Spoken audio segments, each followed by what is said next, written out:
Netcasts you love. From people you trust.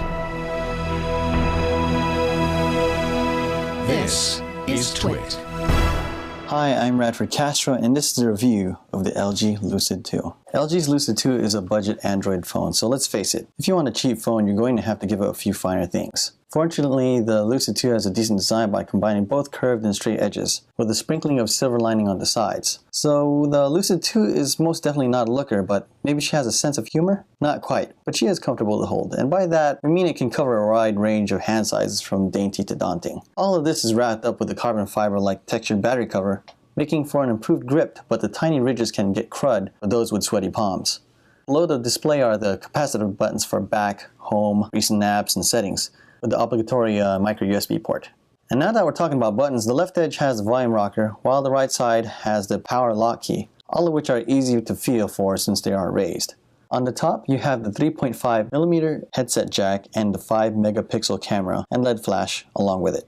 Spec-wise, the Lucid 2 is a bit lower than what you'd expect with budget phones. It packs with it 540 by 960 pixels at 4.3 inches using an IPS LCD. The horsepower pushes dual-core Snapdragon S4s with about 1GB of RAM and 8GB built in. Thankfully, you'll find that when you're removing the battery cover, you'll find access to the 4G SIM slot and the micro SDHC card slot that can extend it up to 64GB. And of course, the battery itself is pretty large for a phone this size when you realize that it's pushing 2460 mAhs. On the software side, LG is at it again with nice animations thanks to the Optimus UI, and comes with 4 themes: Optimus, Adventure, Fancy, and Monsterland.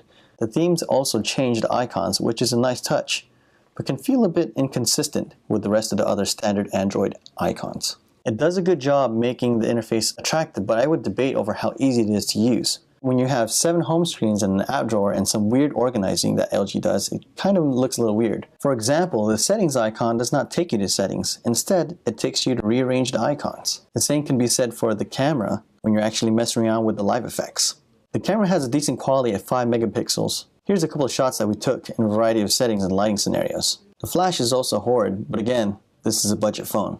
Additionally, we also took the Lucid 2 for a spin on its video capabilities. The nice thing about the Lucid 2 is that it records the video in HD, but that's about it.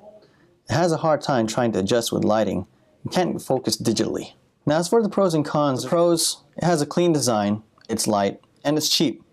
For the cons, it's weak on the camera, horsepower, and there's just better alternatives out there. So, my final verdict, I'm giving this a don't buy.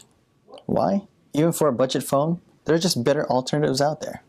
Even for something that is free, you can get something for 20 bucks for the same manufacturer called the Enact by LG. And there's also the Galaxy S3, the iPhone 4S, even the ATIV S by Samsung, all of which are budget, free, or 20 bucks. All under the same carrier as well. I'm Radford Castro for Before You Buy, and this is the review of the LG Lucid 2.